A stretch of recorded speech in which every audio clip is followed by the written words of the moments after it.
Okay, well, welcome everybody. Today's TECHcast. Validate your current DBMS roadmap for successful IT growth. My name is Mike Harold, Executive Director of ISUG I apologize. And presenting today, and I'll hand straight to him, is Jeff Garbus of Soaring Eagle Consulting. Jeff, all yours. Thank you very much, Mike. Hello, everybody. Welcome, and thank you for spending a little bit of time with me today. Topic is validate your current DBMS roadmap for successful IT growth. A lot of syllables and a lot of suggestion in there. And we are going to focus in a little bit, and I'll talk about where we're going. For those of you who logged in early and saw some of our silent movies, I hope you enjoyed those. We do have those up on our YouTube channel in case you want to hear that with the accompanying piano music. My name is Jeff Garbus. I have been working with, well, it used to be called Sybase SQL Server, and then Sybase ASC, and now SAP ASC, and I will probably be calling it lots of different things over the course of the next, hour or so. So forgive me if I refer to ASC as something other than ASC. My own background, I've been working with this technology since the late 80s. In fact, in 1988, I was signed off to teach the class, and that was at a point in time where you actually had to have experience tuning before you could be certified to teach. So I have been at this for a very long time. At the end, we'll have a Q&A, and I'll open up the questions to pretty much anything you'd like to talk about. With that said, let's dig in. Our topics for today. We're really talking about an IT roadmap. So what is it we might want to create a roadmap for?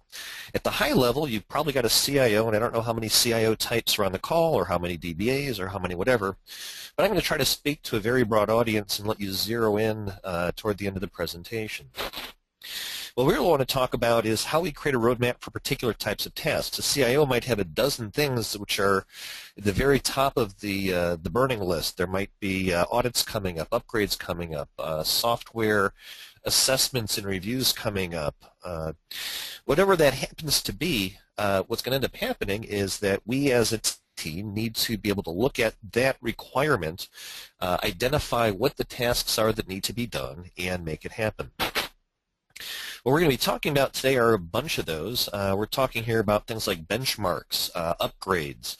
I have a number of customers right now that we're working with on upgrades, and what will happen a lot of time, particularly in a Sybase environment. And again, I'm saying Sybase, particularly in an ASC environment. ASC is one of those DBMSs that's just simply extremely stable.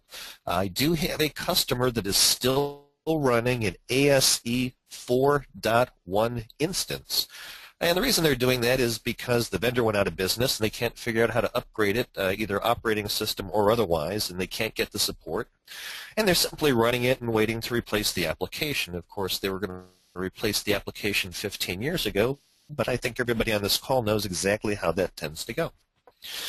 But in this ASC environment, what ends up happening is you get onto a version, get onto a platform, and you're happy there because nothing goes wrong. It's very unusual to have major issues. It's unusual to have a database corruption. It's unusual to have a system go down. And we plan for those, and we make sure that they don't happen, and we perform our preventive maintenance. But once we hit stability, we tend to stop. So what is it that drives us out of that stability? Well, one of those things is that the software hits end of life. So I have a number of customers that are trying to upgrade from 12.5. They didn't go to 15. They didn't go to 15.5. A lot of them aren't going to 16 yet. Why are they going to 16? Well, it only came out a little bit of time ago, and DBAs as a group of professionals are professional paranoids, or at least I describe myself as a professional paranoid.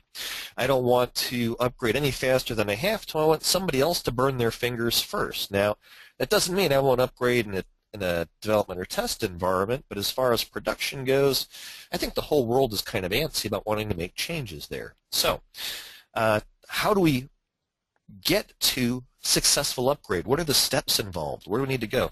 That, by the way, is one plan that I will do a deep dive in. I can't do deep dive plans in under an hour for all of these topics, but I will hit all these topics and talk about a certain subset of deep dive plans. We'll talk about things like upgrades, platform changes, compliance reviews, what happens when you have issues with hardware, risk assessment, avoidance, and we'll get to these all at one time. Now, you've probably all heard that in real estate there are 5 keys to success, and those are location, location, location, location, and location. When it comes time to building an IT roadmap or doing anything in the information technology area, I think the word is not location, I think the word is plan. Create a plan. I guess the word that we used for the presentation was roadmap and not plan, but really a roadmap is a plan for how you're going to get to where you're going. As I think it is twice as important to plan in IT as it is to have good location in real estate, I put 10 plan steps in there. But let's get out here and talk about a slightly bigger picture. Tips and best practices for a successful upgrade. When we look at this and we look across the board and ask the question, what is it that causes an upgrade to fail? I mean, at some point we have to look at this and say, we have a problem, we have to back out. In order to get there, what typically has happened is some group has done some basic testing. They've authenticated their system on the new platform or hardware. It's amazing how often when people do an upgrade to the software, say they're going from 12.5 to 15.7, they also make a hardware change. And my theory about that is that things become so stable and workloads are growing at a predictable rate that it is usually not necessary to upgrade the hardware either. So what'll happen is the hardware hits end of life after the 6 or 7 or 8 years passes. Well, maybe after 3 years pass, but we say, you know what? It's running just fine. I'm not going to sweat it. We'll replace the occasional network card or you name it, CPU chip, whatever's going to fail, and simply get on with things. But once we get to the point where we're doing that, maybe it's a 15.0 to 16 upgrade, we find that time has passed, the hardware has gone past its end life, and we make multiple changes. So we say to ourselves, let's move this from our Sun Solera system to Red Hat Linux. That's a very common thing that I'm saying right now.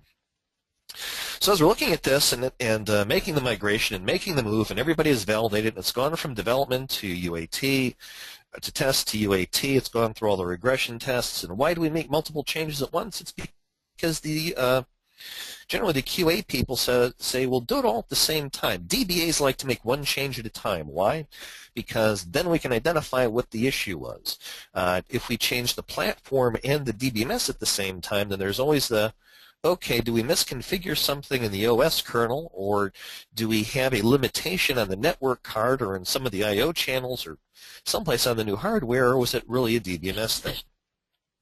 But when we ask the question, how do we know that we've succeeded? What causes us to fail? Generally, it is some sort of expectation that's been set up on the user side. Every good plan that I've ever seen always has a fallback plan, because what will happen is you perform the upgrade, you'll go live. Frequently this happens on a Sunday afternoon, and Sunday afternoon workloads are light, Monday morning hits, and then everybody starts to sweat. Well, on Monday morning, what makes you decide this is successful or this is a failure? In general, we are looking for performance to equal or exceed what was going on before. How do we define performance? When I teach a performance and tuning class, when I talk about performance, what I'm really doing is talking about the balancing act that's involved with the performance. So are we getting the throughput we need? Are the users getting the responses fast enough? Is the batch interfering with the OLTP if they're all running at the same time? Are we getting the information off the disk fast enough? Are the reports generating fast enough?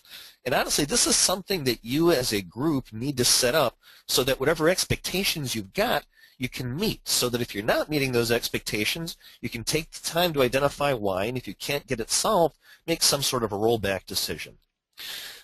Primarily, the important part here is make sure you know what those requirements are. So as we talk about what causes things to fail, could be a variety of things. And when we define failure, I will define failure as we had to roll back the upgrade. How we roll it back, again, that is going to be part of what you build into your system, but from a practical standpoint, we need to be able to get there. What sorts of things cause the upgrade to fail? One is expectations that aren't set properly. Well, we just went from a 24 CPU HPUX environment to a 10 processor Intel-based Linux setup, and they swore to me that those CPUs were spinning twice as fast as those RISC-based processors, but nobody told me that RISC-based processing performed more work with the same instructions that the Intel-based platform did. And you know what? These CPUs are just going to spin at 100% until I do something about it. Might be a configuration issue. One of the things that I've seen with a very high degree of frequency is is a combination of factors. First, when you start doing things like upgrades, you find that the configuration can change, or the configuration needs change dramatically. For example, 12.5 to 15, if you didn't give yourself more procedure cache, you're going to be in trouble. If you didn't give yourself some statement cache, you're opening a potential can of worms. There are a variety of other configuration parameters. For example, the need to say, yes, I'm going to allow different keys to the same query have the same plan.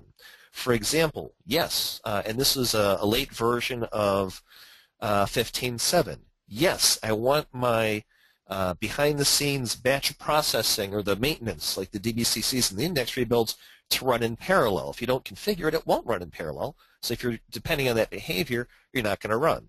And yes, the inability to run your preventive maintenance is a reason to do a rollback and cause this to fail. If you can't run your DBCs, if you can't run your index rebuilds, you need to figure out why and get there. Sometimes you end up with bottlenecks that you weren't expecting. You upgrade from an old SCSI disk system to a new SAN, and your SAN salesman have said, you're going to get 10 times the throughput you got before. This is the IOPS rating, and you just don't get it. Well, guess what? Until you actually push the system, you don't know if you're going to get it. All you know is what the salesman told you. So no dig on salesmen, but sometimes they don't always ask the right or answer the hardware question that you're asking, and it's not malice. It's simply that we're either asking the wrong questions or we're addressing them improperly. For those of you who don't know, I'm in the process of writing a new ASE book. It's ASE 16 Systems Administration in conjunction with a few of my associates. One of the things I asked Sybase for, I reached out to Jeff Tallman, who's one of the product managers, and he's one of those people who's been in this business, industry, technology, at least as long as I have. Because he is on the SAP product management side, I reached out and I said, hey, Jeff, when things fail, what is it that you find are the most frequent problems that pop up? And interestingly, almost all of these go back to planning, which is that first slide that I had out. And as we're looking at this, I'm going to run through his list and add my own commentary. Also, for those of you who don't know, our team writes a series of articles on how to be a good DBA for the iSight Tech Journal. And this will be featured, this one short section of this presentation will be featured in the next article. So happy Halloween. Anyway, number one on Jeff's list, and I agree, is failure to benchmark. What this means is that you need to know what the metrics are before you upgrade versus the metrics afterwards. Here's why. When we are getting ready to do the migration, we usually have 1,000 users. Well, the week before migration, what you may find is everybody knows the migration's happening and they don't want to be around for it. So a quarter of the people schedule their vacations, and you get 1,000 users before. When the migration occurs the next week, maybe you have a lighter load. You may not know for a couple of weeks that you're not able to hit the load that you're looking for, and this may come as a surprise. It's not just the number of users or the number of transactions. It is logical I/O, physical I/O, CPU, weight. Baselining is extremely important, and this point, you know one of your sponsors is Bradmark. I'm actually going to put in a pitch for their tool, and I would not normally do something like this, but if you don't have a tool to measure what you're doing, you have to build your own. A lot of shops do. They go out there, they run sysmons every 5 minutes, and they look at the sysmon reports. They run Unix greps to go out and find out what CPUs are at, what IOs at. I did that for a couple of decades, and then I started using tools because, honestly, the tools are doing all the work. They bring back results which are graphical, and it's really easy to compare day to day or week to week. I'm a big fan. Next, number 2, also planning. Have a detailed checklist of the steps to be performed and the time it takes to do each step. This is very important because as soon as you start doing a production upgrade, what ends up happening is people come over to your desk and they cross their arms and they stare at you and they start tapping their foot. And it's like a kid in the back seat of a car. Are we there yet? Are we there yet? Are we there yet? And it stops around the time you say yes. The catch is if you say yes while it's still doing the upgrade, they don't believe you and they stop believing you. And you don't want to do that either. So you want to have a handle on this is going to take X amount of time so you can tell the community, don't even think about bothering me for an hour and 48 minutes. There's a second reason this is important.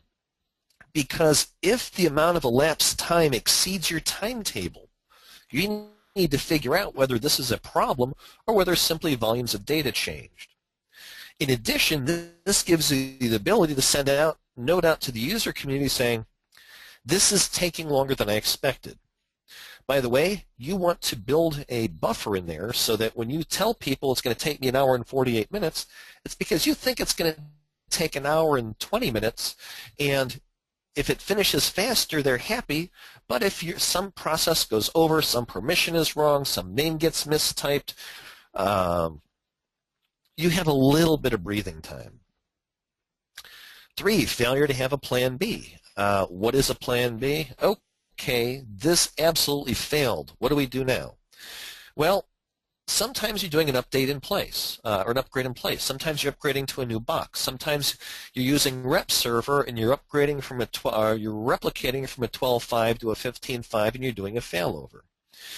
Well, anytime one of these fails, not only do you want a failback plan, but you also want to say, okay, if this didn't work, where are we going to go from here?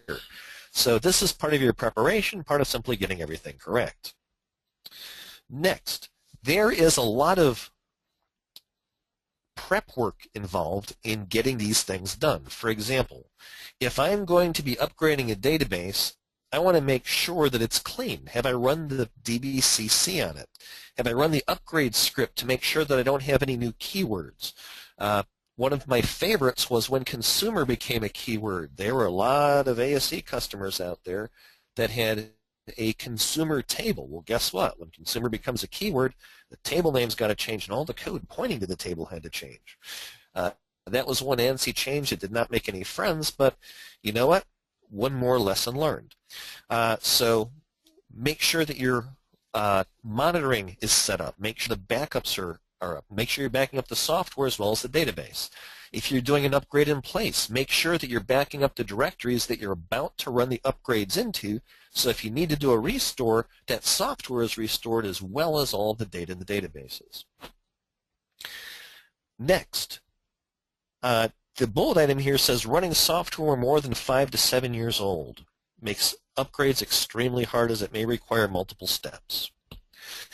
On a good day, the vendor is aware of this. So, for example, an awful lot of folks are running 12.5.4, and they're going to be upgrading to the 15 dots and the 16 dots. And for the most part, you're going to be able to do that pretty smoothly. What if people are running 12? I do have customers still running 12.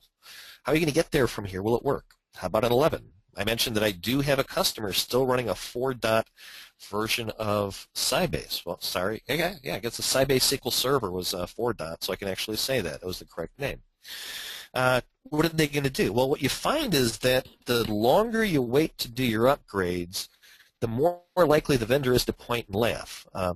I don't know of SAP actually pointing and laughing at anybody, but I know that if I were sitting in their place and you were 8 releases back, I would be awfully tempted.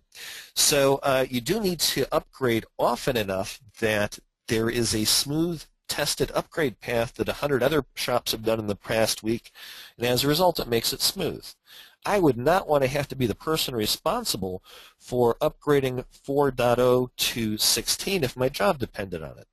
I mean, realistically, what's the worst you'd have to do? BCP the data out of the 4. Whatever, BCP it into 16, apply indexes, take the schema, export it, import it.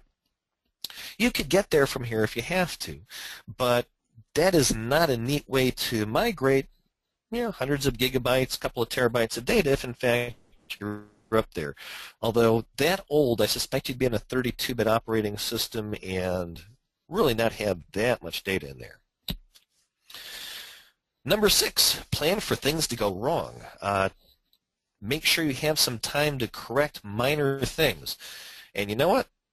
Sometimes a plan comes together and sometimes a plan needs to be improvised upon. Well, this lets you do the improvisation. Identify business events which can affect your system go live. On a good day, your system go live is planned well in advance. Application rollouts are planned well in advance, and you make sure they don't overlap. Make sure you don't have a new product launch going on. Make sure you don't have a new marketing campaign going on, which can suddenly drive lots of extra traffic to your database as soon as you go live. Why? Because we want to check those baselines before and after. Instrument the application modules. Make sure that you know whether they're behaving the same. Okay, I've got a middle tier. It's the middle tier that's hitting the database. How do I know that the real problem is with the database and not with, oops, I forgot to upgrade the ODBC drivers? Understand your new hardware environment, assuming there is a new hardware environment. Make sure you know where the new bottlenecks are. It may be that your disk is suddenly so fast that the I/O controller is unable to get the information into memory, and memory becomes a constraint. This sounds kind of silly, but I have seen this happen when people buy flash memory systems, use that for data storage, and find that their memory is a little bit older and not quite as fast as the flash. Unusual situation, but has happened. Finally, do some sort of a load test. Recommendations here, use different percentages of your transaction loads. I will concede that this is not always feasible. In a lot of environments, what you find is that there isn't a good way of trapping that, and there isn't a good way of identifying whether you've hit this. I do know some CIOs whose opinions I respect that say, you know what, these load testing tools only pick up 20 or 30% of the problems I'm going to hit anyway. They're expensive. It takes a year of resources to get them programmed. I'm just going to have 30 people all hit it at the same time and see what happens and pick up the same 20 or 30% of the issues. I'm not going to say that's a wrong approach or a bad approach, but more and more it's valid. But if you do have a way of simulating the transactions, very, very smart thing to do. So that was Jeff's list. I loved the list, but there were a couple of changes that I wanted to add in particular because they seem to fit in very specifically with the ASE upgrades. First is make sure you review all the documentation. There's a couple of things you need to look for in particular. First, any new features that you want to implement. For example, going from 12.5 to 15, you're probably going to want to implement statement cache if you did not implement it already. They did make that one backward compatible with the late 12.5.4. Next, configuration options. Make sure that you read all the documentation on the new stuff all the way back from 12.5.4 up to 16. Whatever it is that you're installing. Very, very important. Reason for that, you're going to need to reconfigure memory. You're going to need to change the way memory is allocated. You're going to need to reconfigure different kinds of caches and change the way it's organized. Just simple things like adding additional temp DBs. Lots and lots of performance and tuning new things to add. Make sure you're getting them all. If you're not taking full advantage of the new system.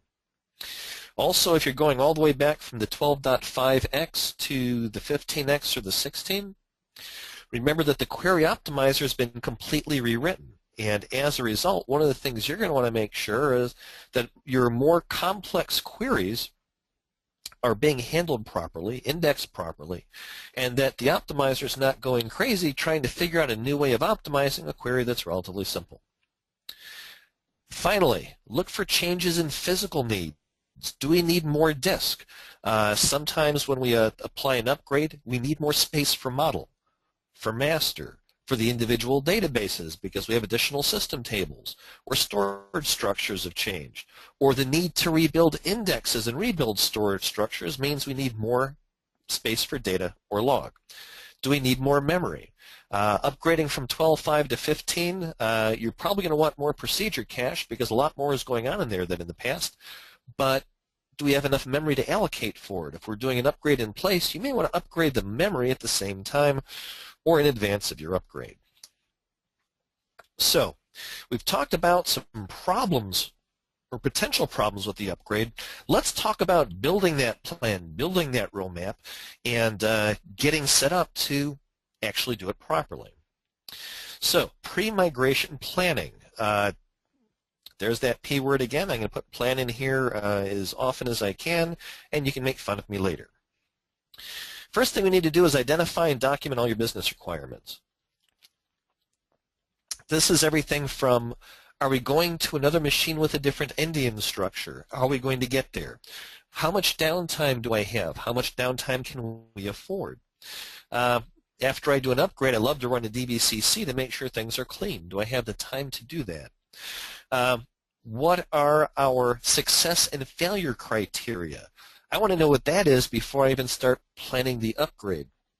We're planning an upgrade with a client right now where we are actually with two clients right now where we are going to use rep server to do not only the fail over but the fail back components in case of a disaster. Until you have these requirements, you really don't know how to start the plan.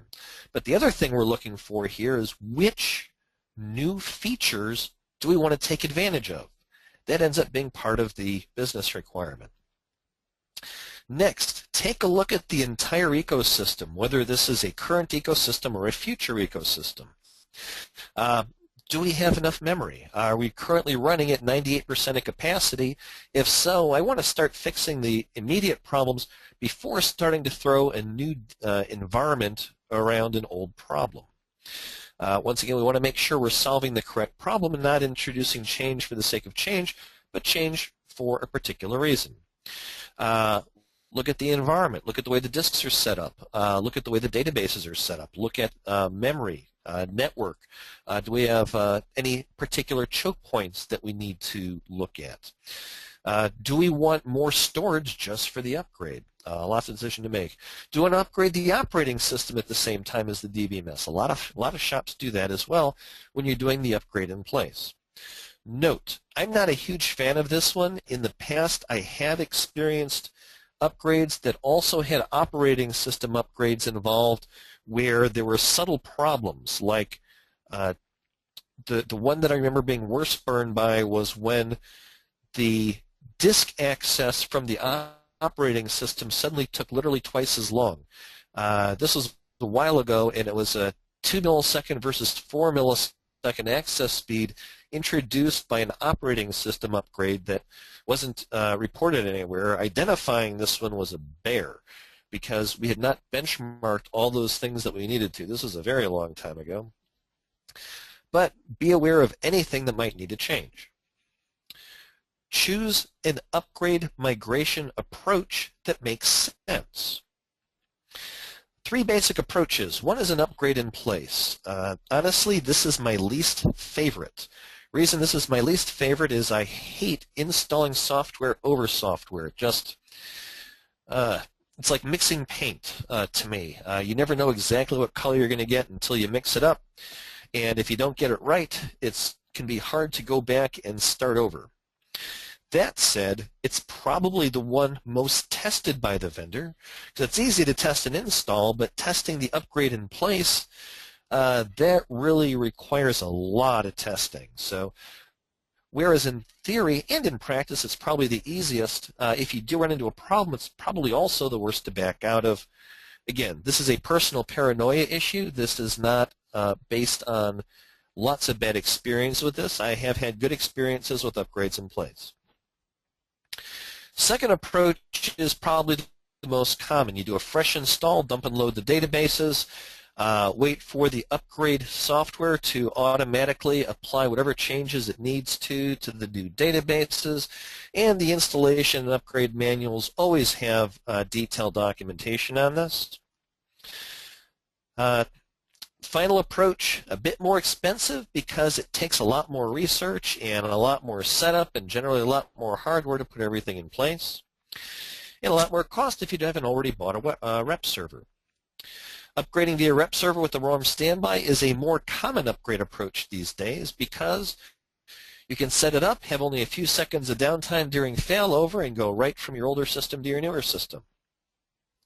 Keep in mind that this is not risk-free. You're still going to have to upgrade your client applications and or your middle-tier applications so that they're all pointing to the right places. You're going to have to make sure all your jobs move to the new environment. And worse, this entire setup needs to be replicated elsewhere in your environment so you can test the entire approach from soup to nuts.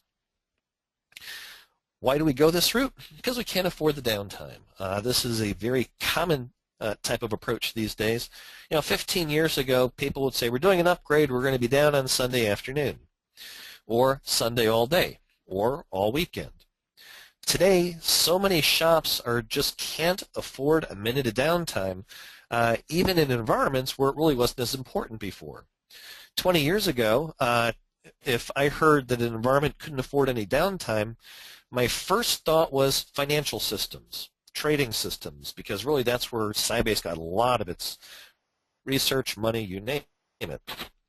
From a practical standpoint, today, got an awful lot of folks with web interfaces. What happens when the web interface goes down? People start checking the financial pages to see if your company's gone under. Doesn't matter if GoDaddy is hosting it and it went down, or if it is your own internal systems where you had a flood in your co-location provider and the failover didn't happen properly or fast enough or whatever it was. People today are highly sensitive to downtime and want to avoid it, hence the approach. Identify ending structures, make sure there aren't any issues to address. Once more, this is something that will happen as part of your install and test. Validate your resource requirements. Frequently, you're going to want more disk space on the target than on the source. This is not only for the system databases, this is for target databases where you may need to do things like rebuild indexes. If your endian structure is changing, you will need to rebuild all your indexes. You will need more space in the database, more space in your logs, and time in order to make that happen. Validate the target environment if this is not an in-place migration. Review and plan for where you're going. This includes everything from making sure memory is properly configured for the new environment, and I can't stress how much you need to make sure that that is a place you get people to look. But that also is, let's organize the data. Let's figure out where the logs are going to be. Let's figure out what SAN implementation you're going to use.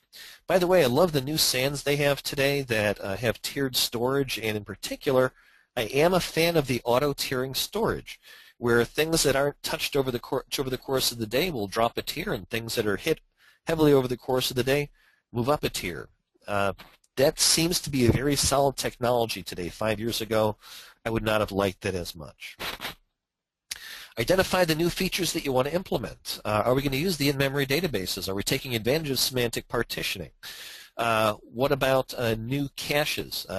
You name it. Most of the features that I've seen are heavily implemented worldwide, or at least all the places I touch, and I have a pretty high touch rate. Identify what you want and make sure you do testing. You never know. There's an awful lot of environments out there. It may be that it looks like it's working fine, but under stress, it turns out you need more memory in order to make any particular feature work. Take a look at it, offer training on the bound as you need it. Identify and mitigate any risks. This is a couple of issues. First, things that you have experienced with, it says the product, but really we're talking about ASC, we're talking about the military, we're talking about your applications, we're talking about any third-party apps you've picked up. Where have you experienced problems in the past? Is there a particular stored procedure that always behaves erratically under stress? Well, guess what? You probably should have addressed that earlier, but as it is coming up now, make sure that after the upgrade you take an especially tight look at it. Take a look at it in that UAT environment going into the new place. Also take a look at your own, so good enough on that one. Choose a target release which makes sense. If you're choosing to upgrade today, are you going to go to 15.7 something or 16 something? Most of the folks that I'm talking to right now are upgrading to 15.7, not to 16. Why? Because DBAs are professional paranoids. I want to make sure that if I'm upgrading to an environment that there aren't any bugs that haven't already been figured out. I think that over the course of the years it's been very common for people to say, hey, new feature, I want it, let's upgrade. And then realize that there was another bug that slid into the software in the meantime, and they had to roll back and probably weren't planning for that because all the upgrades had been easy up until that point. I haven't seen that happen in a while, but the problem is when you get burned by something very badly 20 years ago, you still want to make sure that's good. So a lot of folks are going to the 15.7. Which service pack do you want? I honestly pick the most recent service pack, and I put that in the Dev and the UAT environment. While going through the Dev and UAT testing, upgrade processing, I keep a close watch to see if another SP comes out, or EBF, depending on the terminology that you like. But as we're looking at the software patching, I will take that most recent one and I will roll that out if in fact it is available. If you're making a 15.x versus 16.x decision, keep in mind that if you're just starting to make this decision now, you're going to be rolling out some months from now, not some number of days or hours from now. As a result, 16.x may not be a bad choice because you're going to be able to identify most of the things that are getting worked out, and you'll see on the forums and through user groups and user communities if there are any issues that make you change your mind. Review your tactical migration plan. That is to say, put a written plan together, lay out all the steps, run all the steps, test all the steps, time all the steps. Make notes of those things that you had to go back and fix in case you have to go back and fix them later. And do go ahead and pat yourself on the back. Pass the project plan on to somebody else to review. It really is difficult to QA your own work. When I studied writing in college, I took some writing classes because I knew I was going into IT, and IT folks in particular have a reputation for being poor communicators, or at least they did at the time. And I wanted to avoid that. But one of the things that I was taught by my writing instructor years and years ago was that you can't proofread your own work because you tend to fall in love with it. You can't even review something that you wrote because you tend to fall in love with it. What he suggested all those years ago was sit on it for 24 hours. At that point, Dr. Nausea sets in. I love that, Dr. Nausea. And then you look at your own stuff and you go, oh man, I can't believe I wrote this junk. His word was a little bit stronger than junk, but this is being recorded. That said, if you can't find a fresh set of eyes that you trust, at least sit on your plan for a little while and then review it, and review it with a cold, objective eye. Create a test plan. The test plan is different from the migration plan, and your migration plan should have in it something along the lines of, at the end, validate that the migration was successful, and have some sort of steps for that, which usually involve calling the developers or the QA or the application folks and saying, check it out, and then when they check it out, they say, so far so good, then it goes on to a small group of users, etc. But do create a test plan. Remember that you're going to want to make sure that all of your stuff runs well also. So all of the scripts and plans and heartbeats and whatever it is that you've got set up need to be part of whatever test plan you've got for your end result. On migration day, follow the plan. Record the new baseline performance. Validate all your maintenance. Prior to migration, dump all your databases. Make sure you include master and model because those are very likely to change at upgrade time, and if you're going to need to roll back, those will be critical things that need to roll back. Quiesce the databases. Don't make changes during the upgrade. Quiesce the databases so that the users can't get in there either. Benchmark. Make sure that you know any changes on the system have been positive, neutral, or negative. This is absolutely critical. When you have a CPO load of 60% the Friday before your upgrade, and Monday morning the CPU load is 80%, what's going to end up happening is people are going to come to you, they're going to kick your desk, and they're going to say something went wrong. And what you need to be able to do is go back to them and say, well, you had 50 transactions per second on Friday. Today you have 120 transactions per second, and yet we only have a 20% higher CPU load. I think this has been very successful, as opposed to scratching your head and saying, oh no, we've got to roll back.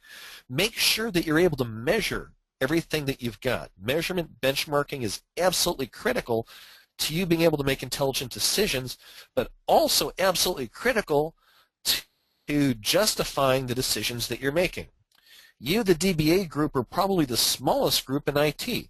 There may be 35 developers to 2 or 3 DBAs. When it gets into a room, if 35 fingers are pointing at you and 3 are pointing back, you need to be able to show a graph saying, look, guys.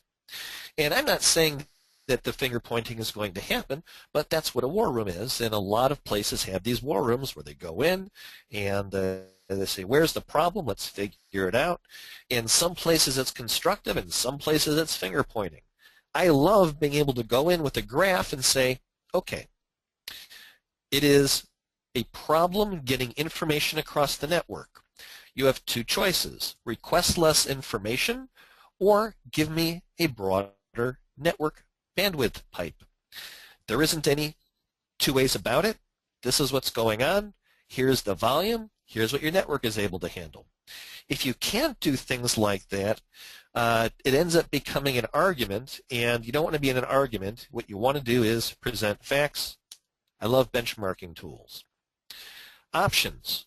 I love surveillance. It's a great tool for ASE internals. There are some SAP provided tools. People have been using SP Sysmon for almost as long as I can remember. There was an SP monitor before that, but that really was outdated around the time SMP came to be, and we went beyond single processor boxes. You can get a lot of information out of Sysmon. Keep in mind, a Sysmon is point in time. A tool will take this information graphically and give it to you over time. Very important. Also, don't forget to monitor the operating system. We want to know where the CPUs are at. Note that the CPU reported by ASE versus the CPU reported by the operating system are different, because ASE is telling you what percentage of the CPU it's using that it grabbed, not what percentage of the CPU that it grabbed. So, common pitfalls from upgrades or platform changes. Make sure you know where you're going from and to. Planning is important. Yep, there's that P word again. If you're looking at the platform change, not necessarily upgrade, make sure that your ND instructions are lined up. See if anything else is changing: storage, memory, memory type, memory quantity, you name it, that's where it's going. Validate your space. Prepping for the upgrades, record all your current information. Validate everything. Some common things that I see problems with: permissions and security. Drivers not being upgraded. That's when that was one of my favorite ones about 5 or 10 years ago, when everybody was going from 32-bit operating systems to 64. What we found is that people were using 32-bit drivers to get to the 64-bit data, and it was working, but it was not nearly as efficient as it could have been. Do we need to do things like shut down the replication, or is that a critical component of our failover? What about all of the applications that are currently being fed by this server? How are they getting there? Is the performance the same? Size the target system. Is anybody starting to see that P-word show up again? A lot of planning involved. Set up the backups, the preventive maintenance. What config changes need to be made? Are we running the pre-upgrade utility to check things like reserved words? Have we suspended development for a few days before the test so that we can get valid benchmarks? If you are upgrading to ASC 16, there's a few ways of doing it. Look at the SQL upgrade tool that can be run directly or remotely. I'm not trying to teach you how to upgrade to 16 here, but I will say read the manual. The manuals have a lot of information in them. Validate your other components, schedulers, clustering, Java, both in the databases and out. Make sure you don't need to upgrade your Java versions, getting information coming back and forth. Make sure that the backups are still able to run and pointing to the right place, and that your new configuration files are set up properly. Check the compiled objects in the databases if in fact you've got one. I'm running out of time. I'm going to have to talk a little bit faster. So, if you're using a rep server, make sure that transactions have been replicated prior to polite shutdowns. Here's just some tips that I've seen people mess up inappropriately. Drain the log on rep server. Make sure that all of the types of modifications that you're doing are supported by the DBMS. Upgrade in the correct sequence, and again, hopefully you're testing all these anyway. So going beyond upgrading, there are other things that you may need to prepare an IT roadmap for. And again, the critical thing is, are we taking everything into account? One of the things that our group has been brought in to do with some degree of regularity is pre-audit reviews. I'm an IT manager, and I know that the auditors are going to be coming through in about 2 months. What are they going to ding me on? Why do I need to know? Because part of my compensation plan is geared toward passing the auditing. Well, if I'm going that route, what I need to do is do the best I can to make sure it's not going to be a problem, set aside a couple of consulting dollars, and bring somebody in who's been through these. Audit requirements vary. What's stronger, HIPAA, PCI, or SOX? Honestly, they all boil down to about the same things for IT. Make sure everything is secure. Security runs to a bunch of different levels, everything from making sure nobody's using the SA as a login, that gets locked down, that there's accountability for the connections, that people who aren't there are no longer able to log into the system, that objects have common owners, that backups are being managed intelligently. There have been some famous cases of backups being shipped via truck, the truck disappearing, and all of a sudden lots of information on tapes suddenly becoming accessible in places they're not. Are we running industry standard preventive maintenance? If we're not, the auditors are going to cringe, and they're learning to ask things like that. Do the industry standards match up with the vendor standards? With luck, you're going to exceed both. Without luck, we're going to have a lot of changes to make before we see the auditors come in. Performance issues with hardware. If you've been in this field for more than a couple of weeks, you've probably seen examples of performance issues that were blamed on hardware, and people bought more hardware and it didn't solve the problem. This is a favorite reason, this is a favorite solution of CIO types. Why is that? I'm a CIO, I've got a $30 million a year budget, I've got one small problem that people won't stop bothering me about. It's 2% of my system, but it's 80% of my headache.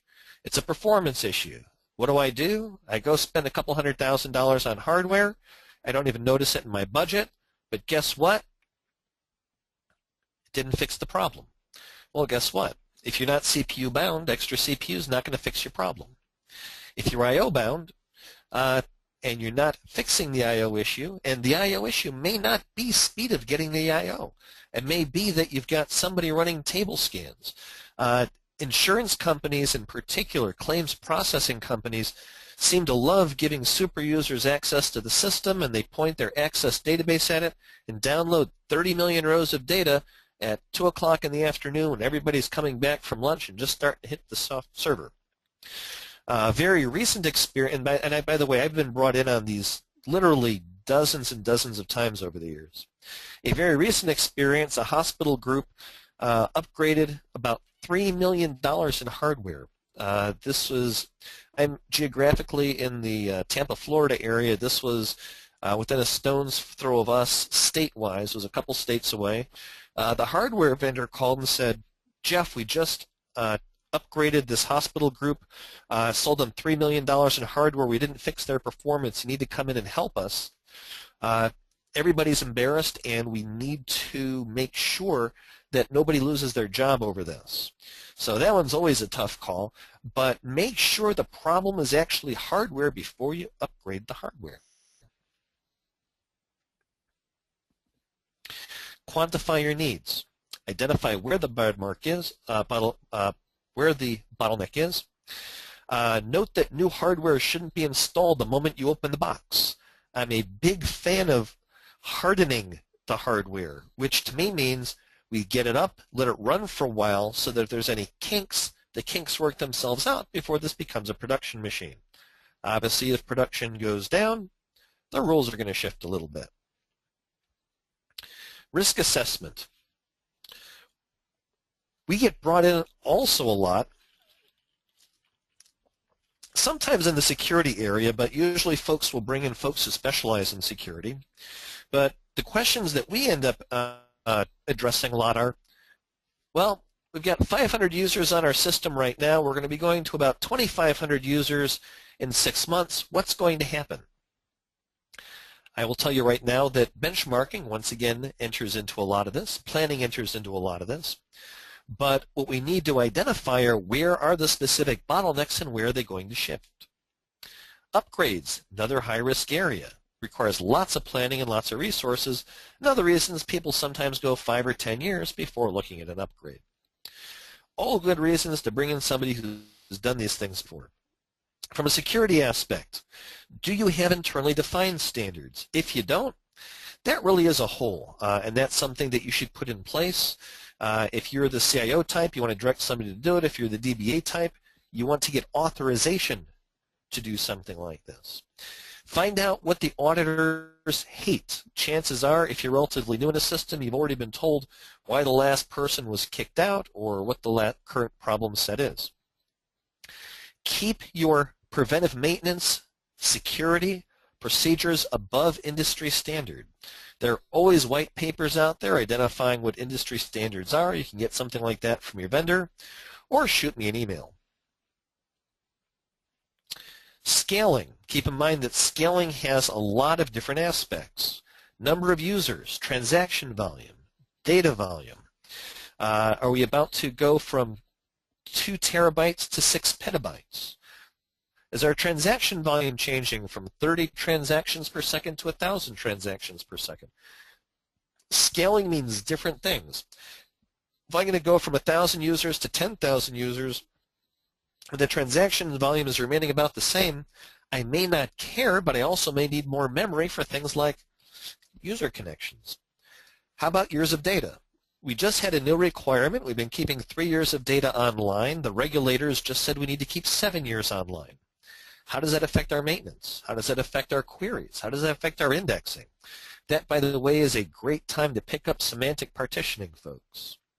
What about our warehousing needs? Loading from the server into the warehouse and associated tasks. The real summary here is have a plan. If you can't create a plan because you haven't done this before or aren't aware of the components, bring in help. That is one area that we do a lot. Come in for 3 to 5 days and help folks out. That said, we have put together an offering called a readiness assessment. The idea there is we will come in and help you identify whether what you are trying to do is going to be realized by what you actually do. If you want some help, reach back out. Is there contact information on the prior slide? bradmark.com/readiness program, great place to go. If you want copies of this presentation, please feel to reach back up to iSug Tech. It'll be out there shortly, as well as this recording, if you can stand to hear my voice for another hour. If you have any questions, you're welcome to send them to me directly. My email is above. Or if you lose the link to the readiness assessment, just send me a note and ask for it. Note that SAP TECHcast and Decode are running that third week of October. And I think I'm at the end of my presentation.